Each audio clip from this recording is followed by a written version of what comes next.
আসসালামু আলাইকুম। মানুষের মূল্য কিন্তু সব জায়গায় একরকম হয় না। আজকে একটা গুরুত্বপূর্ণ গল্প আপনাদের সাথে শেয়ার করবো।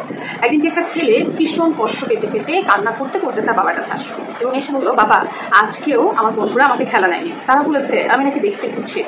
আসলে বাবা আমি দেখতে কুৎসিত এই জন্য কি আমার কোনো মূল্য নেই? মানুষ হিসেবে আমার কি কোনোই মূল্য নেই? বাবা তার মুখে এই কথাগুলো শুনে ভীষণ কষ্ট পেল। তবে ছেলের সামনে সে বুঝতে দিল না যে সে কষ্ট পেয়েছে।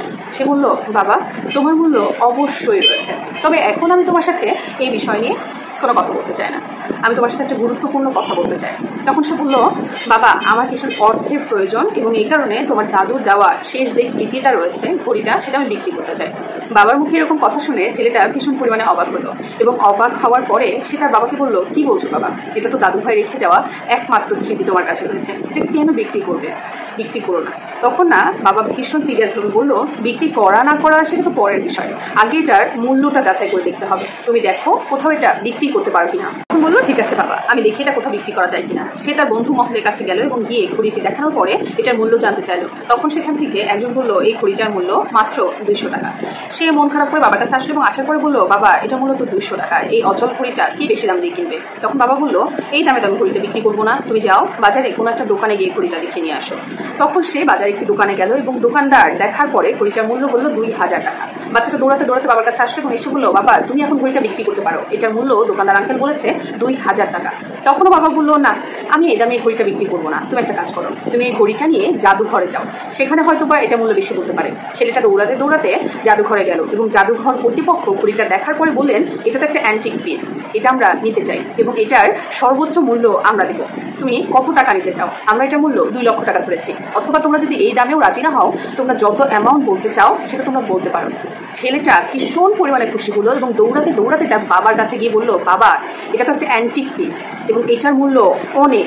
ছেলেটা তখন তার বাবাকে বললো, বাবা তাহলে কি ঘড়িটা বিক্রি করবো? তখন বাবা বললো, থামো, ঘড়িটা বিক্রি করতে হবে না, কারণ এটার মূল্য আমার কাছে অমূল্য, এই ঘড়িটার মূল্য কোনো টাকা দিয়ে কখনোই মূল্যায়িত হবে না।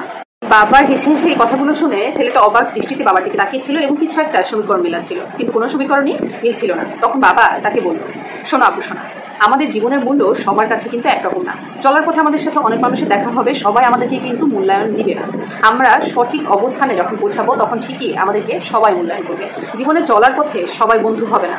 নিশ্চয়ই তুমি জীবনে চলার পথে অনেক প্রকৃত বন্ধু পাবে যারা তোমাকে নিঃস্বার্থভাবে তোমার সঙ্গ দেবে, তোমাকে কখনো তোমার বাহ্যিকতা, তোমার চেহারা অথবা তোমার আনুষঙ্গিক দিক নিয়ে তোমাকে কখনো জাজ করবে না। বাবা তখন বললো, তুমি এই ঘড়ি বিক্রির কাহিনীটা থেকে আসলে কি বুঝতে পারলে বলো তো আব্বু সোনা? তখন ছেলেটা কি বললো জানেন, বাবা তোমাকে অসংখ্য ধন্যবাদ, আমি বুঝতে পেরেছি সকল বন্ধুর নামক মানুষের কাছ থেকে মূল্যায়ন পাওয়ার আশা করাটা একদম উচিত না। আমাদের জীবনে চলার পথে সবাই বন্ধু হতে পারে না এবং সকল বন্ধু আমাদেরকে ঠিকভাবে গুরুত্ব দিতে পারে না এবং সবার কাছ থেকে একই পরিমাণে গুরুত্ব আশা করাটাও ভীষণ পরিমাণে বোকামি।